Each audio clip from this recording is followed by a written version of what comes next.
Hello everyone and welcome back to Smart Spiritual Solutions. In this channel, we use the Bible to solve everyday problems and improve our overall lifestyle. One growing problem that we see that we are probably all aware of is theft.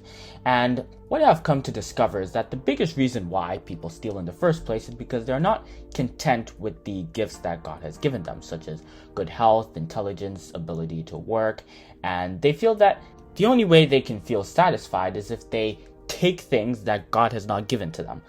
Now, developing contentment is a whole other issue, but if we have this problem, there are a few things I just want to put in your mind and think about them the next time you think of stealing. So, the first thing I think you should think about before stealing is, what kind of love are we exactly showing to the person from stealing from them?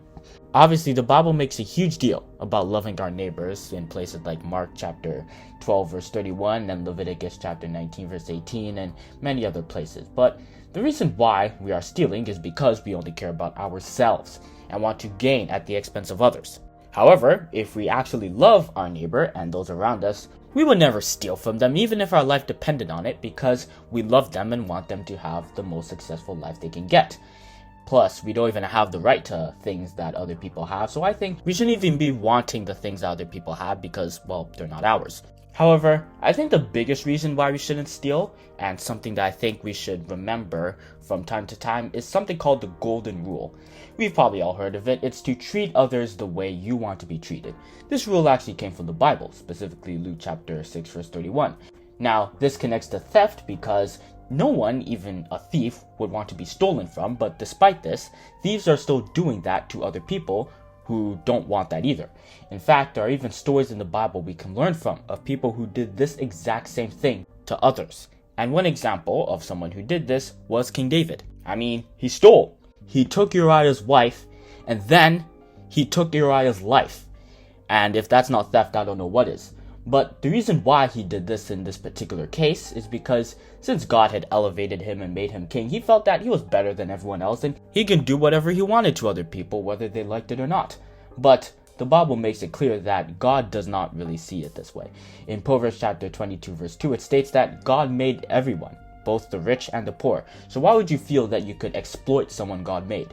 And the servant in Matthew chapter 18 verses 21 to 36 also did not follow the golden rule. Sure, he didn't steal, but he was a person who begged the king to forgive him of his huge debts. But he could even forgive a smaller debt of one of his fellow neighbors, and thus he didn't exactly follow the golden rule. So I feel that the next time we want to take something that's not ours, we should think about these things, and maybe it'll make us see theft in a new light. However, I should point out that things like adultery can also be considered theft because you're also taking another man's partner that is not yours. And even false prophets are thieves too, because many of them are taking the glory that God is supposed to get and bringing it to themselves. And instead of directing the church towards God, they direct it to themselves. So it's clear that theft doesn't exactly have to be money in particular, but these people too are also stealing and also not following the golden rule because they would probably not want people to do that to them. But what I'm really trying to say in this video is that theft is not the answer to our problems. If there's something that we see another person have, something that we want, instead of taking it without them knowing, we can come to God with humility and pray to have that thing. Or if it's money that we want, which is what most people try to steal anyway, instead of stealing, we can instead work hard to actually make the money, because that is a whole lot more dignifying. This is what St. Paul advised us to do in Ephesians chapter 4 verse 28, where he said, "Let him that stole steal no more, but rather let him labor, working with his hands the thing which is good, that he may have to give to them that needeth." And having the honor and the money is much better than just having a lot of money and no dignity along with it. This is what Jesus Christ said in Mark chapter 8 verse 36, where he said, "For what profit a man if he shall gain the whole world and lose his own soul?" So I think from this is pretty obvious what the better option is. If we get things honestly, we will be proud of our work. And if we were with God, he'll even bless us on top of that. But if we steal, well, we get nothing but shame.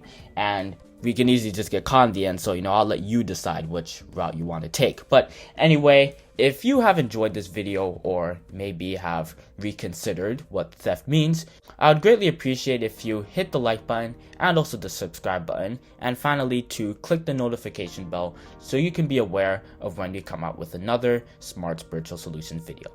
Have a great day, and we'll see you in the next one.